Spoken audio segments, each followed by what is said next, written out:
റേഡിയോയും ഇന്ത്യൻ സ്വാതന്ത്ര്യസമരവും. ലോക റേഡിയോ ദിനത്തോടനുബന്ധിച്ച് ദന്താരോഗ്യ വിദഗ്ധനും പ്രക്ഷേപകനുമായ ഡോക്ടർ സി വേണുഗോപാൽ നടത്തുന്ന പ്രഭാഷണം ഇപ്പോൾ കേൾക്കാം. ഗലിയൽമോ മാർക്കോണി എന്ന ഇറ്റാലിയൻ ശാസ്ത്രജ്ഞൻ റേഡിയോ പ്രക്ഷേപണം കണ്ടുപിടിച്ചിട്ട് ഇന്ന് ഏതാണ്ട് ഒരു നൂറ്റാണ്ട് പിന്നിട്ടു. ഈ അവസരത്തിൽ ചരിത്രത്തെ മാറ്റിമറിച്ച സംഭവങ്ങളിൽ റേഡിയോയുടെ പങ്ക് അന്വേഷിക്കുന്നത് വിജ്ഞാനപ്രദമായിരിക്കും. ഐതിഹാസികമായ ഇന്ത്യൻ സ്വാതന്ത്ര്യ സമരത്തിൽ പത്രമാധ്യമങ്ങളുടെ പങ്ക് നമുക്കറിയാം. ബ്രിട്ടീഷ് വിരുദ്ധ പ്രവർത്തനം നടത്തിയതിന്റെ പേരിൽ അടച്ചുപൂട്ടപ്പെട്ട പത്രങ്ങളെ പറ്റിയും അതോടൊപ്പം നാടുകടത്തപ്പെട്ട പത്രാധിപരെ പറ്റിയും സ്വദേശാഭിമാനി രാമകൃഷ്ണപിള്ളയെ പോലെയുള്ള പത്രാധിപരെ പറ്റിയും നമുക്കറിയാം. എന്നാൽ ഇന്ത്യൻ സ്വാതന്ത്ര്യ സമരത്തിൽ റേഡിയോ വഹിച്ച പങ്കിനെ പറ്റി നാം പൊതുവെ അജ്ഞരാണ്. കാരണം 1947 വരെ റേഡിയോ ബ്രിട്ടീഷ് ഗവൺമെന്റിന്റെ നേരിട്ടുള്ള നിയന്ത്രണത്തിലായിരുന്നു.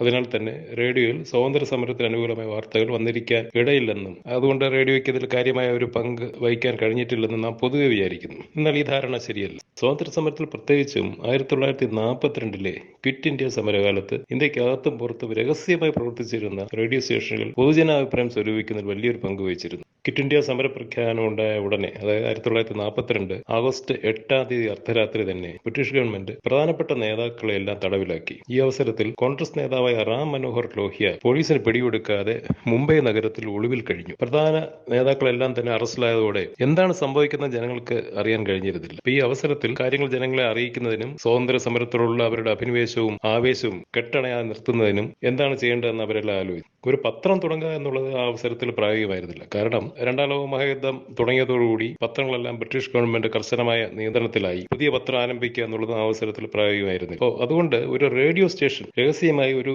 റേഡിയോ സ്റ്റേഷൻ ആരംഭിക്കാൻ ഈ റാം മനോഹർ ലോഹിയുടെ നേതൃത്വത്തിൽ കൂടിയ യുവ നേതാക്കന്മാർ തീരുമാനിച്ചു. റേഡിയോ പ്രക്ഷേപണ രംഗത്ത് മുൻ പരിചയം ഉണ്ടായിരുന്ന നരിമാൻ അബ്ബർബാദ് പ്രിന്റർ എന്ന യുവാവിനെ അവർ അതിനായി ചുമതലപ്പെടുത്തുകയും ചെയ്തു. യുദ്ധകാലമായതിനാൽ റേഡിയോ ട്രാൻസ്മിറ്ററിന് ലൈസൻസ് ലഭിക്കാൻ യാതൊരു സാധ്യതയും ഇല്ലായിരുന്നു. അതുകൊണ്ട് രഹസ്യമായി നിർമ്മിച്ചെടുത്ത ഒരു ട്രാൻസ്മിറ്റർ ഉപയോഗിച്ച് 1942 ആഗസ്റ്റ് 27 42.34 മീറ്റർ വേവ് ലെങ്ത് മുംബൈയിൽ നിന്നും അവർ റേഡിയോ പ്രക്ഷേപണം തുടങ്ങി. മുംബൈയിലെ വാടകയ്ക്കെടുത്ത സി വ്യൂ ബിൽഡിംഗിലാണ് ആദ്യം റേഡിയോ ട്രാൻസ്മിറ്റർ പ്രവർത്തിച്ചത്. ആദ്യം ന്യൂസ് വായിച്ചത് ശ്രീമതി ഉഷ മെഹ്ത്ത എന്ന 22-കാരിയായിരുന്നു. റേഡിയോ ഫ്രീ വോയിസ് എന്ന പേരിലാണ് ഈ റേഡിയോ സ്റ്റേഷൻ ആദ്യം അറിയപ്പെട്ടതെങ്കിലും അധികം താമസിയാതെ അത് കോൺഗ്രസ് റേഡിയോ എന്ന പേരിൽ അറിയപ്പെട്ടു തുടങ്ങി. ആദ്യ പ്രക്ഷേപണം ഇംഗ്ലീഷിലായിരുന്നു. ഒക്ടോബർ 27 മുതൽ ഹിന്ദിയിലും പ്രക്ഷേപണം ആരംഭിച്ചു. റേഡിയോ പ്രക്ഷേപണം ശ്രദ്ധയിൽപ്പെട്ടതോടെ ഇംഗ്ലീഷ് അധികാരികൾ പരിഭ്രാന്തരായി. അവർക്കത് ഇന്ത്യക്കകത്ത് നിന്ന് തന്നെയാണ് ഈ പ്രക്ഷേപണം എല്ലാം നടക്കുന്നതെന്ന് വിശ്വസിക്കാൻ പോലും പ്രയാസമായിരുന്നു. ജർമ്മനിയോ ജപ്പാനോ ആയിരിക്കാം ഇതിന്റെ പിന്നിലെന്ന് അവർ കരുതി. പിടിക്കപ്പെടാതിരിക്കാനായി ഈ റേഡിയോ സ്റ്റേഷൻ മുംബൈ നഗരത്തിന്റെ പല ഭാഗങ്ങളിലായി മാറ്റിക്കൊണ്ടേയിരുന്നു. കറാച്ചി മുതൽ തിരുവനന്തപുരം വരെയുള്ള വിവിധ സ്ഥലങ്ങളിൽ നിന്നുള്ള വാർത്തകൾ ഈ സ്റ്റേഷനിലൂടെ ജനങ്ങൾ അറിഞ്ഞുകൊണ്ടേയിരുന്നു. ബ്രിട്ടീഷ് അധികാരികളുടെ പരിശോധന ശക്തമാക്കിയതിനെ തുടർന്ന് റേഡിയോ ട്രാൻസ്മിറ്റർ അഴിച്ചു മാറ്റി നാസിക്കിലേക്ക് മാറ്റാനുള്ള ശ്രമത്തിനിടയിൽ 1942 നവംബർ 12 അവർ പിടിക്കപ്പെട്ടു.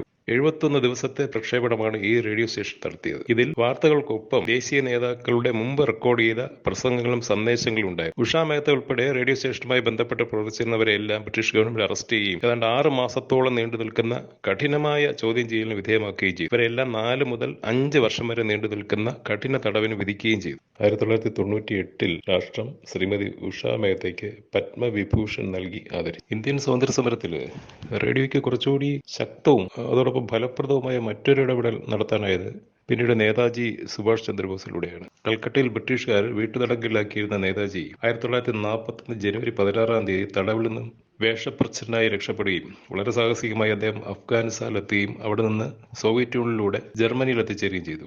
ആ കാലഘട്ടത്തിൽ സോവിയറ്റ് യൂണിയനും ജർമ്മനിയും തമ്മിൽ യുദ്ധം പൊട്ടിപ്പുറപ്പെട്ടിരുന്നില്ല. ഇവർ തമ്മിലൊരു യുദ്ധമില്ലാ കരാറിൽ ഏർപ്പെട്ടിരുന്നു. അതുകൊണ്ട് തന്നെ അവർ അദ്ദേഹത്തെ കടന്നുപോകാൻ അനുവദിക്കുകയും അദ്ദേഹം 1941 ഏപ്രിലോടുകൂടി ബെർലിനിൽ എത്തിച്ചേരുകയും ചെയ്തു. ബെർലിനിലെ ജർമ്മൻ വിദേശകാര്യ വകുപ്പ് ബോസിന്റെ പ്രാധാന്യം മനസ്സിലാക്കുകയും അദ്ദേഹത്തിന്റെ സാന്നിധ്യം അവരൊരു പ്രചരണായുധമാക്കി മാറ്റുകയും ചെയ്തു. അധികം താമസിയാതെ ബെർലിൻ നഗരമധ്യത്തിൽ തന്നെയുള്ള ടിയർ ഗാർട്ടന് സമീപം ബോസിന്റെ നേതൃത്വത്തിൽ ഒരു ഫ്രീ ഇന്ത്യ സെന്റർ ആരംഭിച്ചു. രണ്ടാം ലോക മഹായുദ്ധകാലത്ത് ജർമ്മനിയും സഖ്യകക്ഷിയായ ഇറ്റലിയും അവരെ തടവിലാക്കിയിരുന്ന ബ്രിട്ടീഷ് സൈനികരിലുള്ള ഇന്ത്യൻ വംശജരായ പട്ടാളക്കാരെ അവരെ ചേർത്ത് ഒരു ഇന്ത്യൻ ആർമി സൈന്യമുണ്ടാക്കി ബ്രിട്ടീഷുകാർക്കെതിരെ പോരാടുക എന്നുള്ളതായിരുന്നു ഇതിന്റെ ഒരു ലക്ഷ്യം. അതോടൊപ്പം മറ്റൊരു സുപ്രധാന ലക്ഷ്യം, ഈ ഫ്രീ ഇന്ത്യ സെന്ററിന്റെ ഒരു പ്രധാന ലക്ഷ്യം എന്ന് പറയുന്നത് അതിശക്തമായ ഒരു റേഡിയോ ട്രാൻസ്മിറ്റർ സ്ഥാപിച്ച് ഇന്ത്യയിലേക്ക് ബ്രിട്ടീഷ് വിരുദ്ധ പ്രചാരണം നടത്തുക എന്നുള്ളതായിരുന്നു. ബെർലിൽ തന്റെ സഹായിയായി ബോസ് തെരഞ്ഞെടുത്തത് മലയാളിയായ AC.N. നമ്പ്യാരെയാണ്. AC. നാരായണൻ നമ്പ്യാർ എല്ലാ മലയാളികൾക്കും സുപരിചിതനായ വേങ്ങയിൽ കുഞ്ഞിരാമൻ നയനാർ എന്ന പ്രസിദ്ധ എഴുത്തുകാരന്റെ മകനായിരുന്നു. യഥാർത്ഥത്തിൽ ബോസ് ഈ നമ്പ്യാരെ പരിചയപ്പെടുന്നത് 1924 പ്രാഗിൽ വെച്ചാണ്. ആ കാലഘട്ടത്തിൽ അദ്ദേഹം അവിടെ പത്രപ്രവർത്തനാകുകയും പിന്നീട് പത്രപ്രവർത്തനായി ജർമ്മനിയിൽ എത്തിച്ചേരുകയും ചെയ്തു. തന്റെ ഫാസിസ്റ്റ് വിരുദ്ധ നിലപാടും എഴുത്തും കൊണ്ട് നാരായണൻ നമ്പ്യാർ വളരെ പ്രശസ്തനായിരുന്നു. അതുകൊണ്ട് തന്നെ അവർ പിന്നീട് ജർമ്മനിയിൽ അധികാരത്തിൽ വന്ന ഹിറ്റ്ലറുടെ കുപ്രസിദ്ധമായ രഹസ്യ പോലീസായ ഗെഹൈമ സ്റ്റാറ്റ്സ് പൊളിറ്റ്സൈ അഥവാ ഗസ്റ്റപ്പോ അവരുടെ നോട്ടപ്പുള്ളിയായും അവർ അദ്ദേഹത്തെ ഫ്രാൻസിലേക്ക് നാട് കടത്തുകയും ചെയ്തു. എന്നാൽ ഇദ്ദേഹത്തെ തന്നെ തന്റെ സഹായിയായി ലഭിക്കണമെന്ന് ഉള്ള ബോസിന്റെ പിടിവാശി കാരണം അവർ അദ്ദേഹത്തെ ഫ്രാൻസിൽ നിന്നും ക്ഷണിച്ചു വരുത്തുവാൻ നിർബന്ധിതരാകുകയായിരുന്നു. ഫ്രാൻസിൽ നിന്നും ബെർലിനെത്തിയ നാരായണൻ നമ്പ്യാർ ബോസിന്റെ ഏറ്റവും അടുത്ത സഹായിയായി മാറുകയും റേഡിയോ പ്രചാരണ രംഗത്ത് അദ്ദേഹം ബോസിന് എല്ലാവിധത്തിലുള്ള പിന്തുണയും നൽകുകയും ചെയ്തു. 1942 ജനുവരി 7 ഫ്രീ ഇന്ത്യ സെന്ററിൽ നിന്നും ആസാദ് ഹിന്ദ് റേഡിയോ എന്ന പേരിൽ ഇന്ത്യയിലാക്കി റേഡിയോ പ്രക്ഷേപണം ആരംഭിച്ചു. ജാപ്പനീസ് സൈന്യം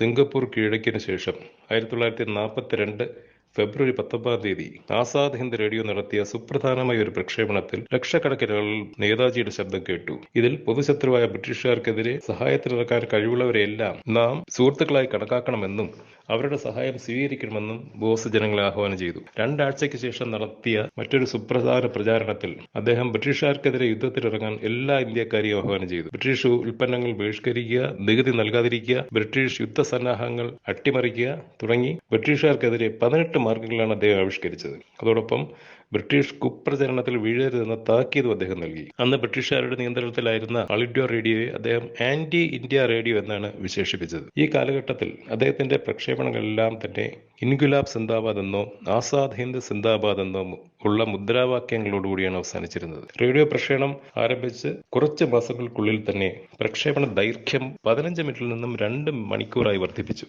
ബംഗാളി, തമിഴ്, തെലുങ്ക്, ഉറുദു, പേർഷ്യൻ, പഷ്തോ എന്നീ ഭാഷകളും താമസിയാതെ പ്രക്ഷേപണം ആരംഭിച്ചു. നമുക്കറിയാം, ആ കാലഘട്ടത്തിൽ ഇന്ത്യ വിഭജിക്കപ്പെട്ടിരുന്നില്ല. ഇന്നത്തെ പാകിസ്ഥാൻ അന്ന് ഉണ്ടായിരുന്നില്ല. ആ ഭാഗങ്ങളെല്ലാം ബ്രിട്ടീഷ് ഇന്ത്യയുടെ കീഴിലായിരുന്നു. അതുകൊണ്ട് തന്നെ ഇവിടെയുള്ള ജനവിഭാഗങ്ങളെ അവരുടെ പിന്തുണ നേടുന്നതിനും അവരെ ബ്രിട്ടീഷ് വിരുദ്ധ യുദ്ധരംഗത്തിറക്കുന്നതിനും വേണ്ടി പഷ്തോ, ഉറുദു എന്നീ ഭാഷകളും നേതാജി സുഭാഷ് ചന്ദ്രബോസ് തിരഞ്ഞെടുത്തു. ആഴ്ചയിൽ 10 മിനിറ്റ് വീതം ഗുജറാത്തി, മറാത്തി, കന്നഡ എന്നീ ഭാഷകളിലും സന്ദേശങ്ങൾ നൽകപ്പെട്ടു. ആസാദ് ഹിന്ദ് റേഡിയോയ്ക്ക് ഇന്ത്യയിൽ കിട്ടിയ സ്വീകരണത്തെയാണ് ഈ വ്യാപനം സൂചിപ്പിക്കുന്നത്.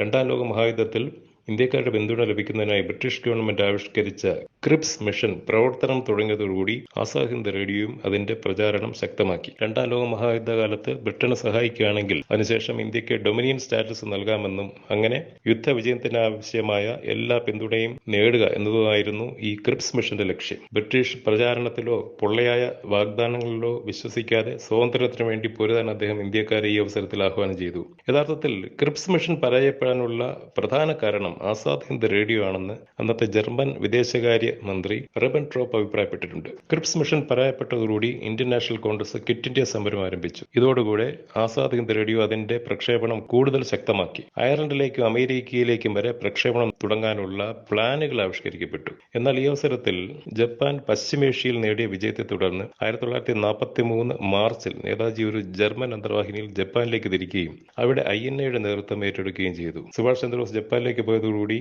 ആസാദ് ഹിന്ദ് റേഡിയോ പൂർണ്ണമായും നാരായണൻ നമ്പ്യാരുടെ നേരിട്ടുള്ള നിയന്ത്രണത്തിലായി. ഈ അവസരത്തിൽ പ്രക്ഷേപണം കൂടുതൽ ശക്തമാക്കപ്പെട്ടു. 1943 നവംബറിൽ ബെർലിനിൽ സഖ്യകക്ഷികൾ നടത്തിയ ഒരു വ്യോമാക്രമണത്തിൽ റേഡിയോ സ്റ്റേഷന് നാശനഷ്ടം സംഭവിക്കുകയും തുടർന്ന് ഇന്ത്യക്കാരായ ഉദ്യോഗസ്ഥന്മാരെ മാറ്റിപ്പാർപ്പിക്കുകയും ചെയ്തു. എന്നാൽ നമ്പ്യാർ ബെർലിൻ തന്നെ തുടർന്നു. അദ്ദേഹത്തിന്റെ വസതിയും ബോംബിംഗിന് ഇരയാക്കപ്പെട്ടെങ്കിലും പ്രക്ഷേപണം നിർത്തിയില്ല. 1945 ഏപ്രിൽ 8 സഖ്യകക്ഷി സൈന്യം ബെർലിനിൽ പ്രവേശിക്കുന്നതുവരെ റേഡിയോ സ്റ്റേഷൻ പ്രവർത്തിച്ചുകൊണ്ടേയിരുന്നു. അതോടൊപ്പം നേതാജി ജപ്പാനിൽ ഇന്ത്യൻ നാഷണൽ ആർമിയുടെ നേതൃത്വം ഏറ്റെടുത്തതിനെ തുടർന്ന് റങ്കൂണിൽ നിന്നും പിന്നീട് സിംഗപ്പൂരിൽ നിന്നും യുദ്ധം അവസാനിക്കുന്നവരെ ആസാദ് ഹിന്ദ് റേഡിയോ പ്രക്ഷേപണം നടത്തിയിരുന്നു. ലക്ഷക്കണക്കിന് ഇന്ത്യക്കാരിൽ ആവേശമുണർത്തുന്നതിനും അവരെ ബ്രിട്ടീഷ് വിരുദ്ധ പോരാട്ട രംഗത്തിറക്കുന്നതിനും ആസാദ് ഹിന്ദ് റേഡിയോ നടത്തിയ പങ്ക് വളരെ സുപ്രധാനമാണ്. എല്ലാ മാന്യ ശ്രോതാക്കൾക്കും റേഡിയോ ദിന ആശംസകൾ.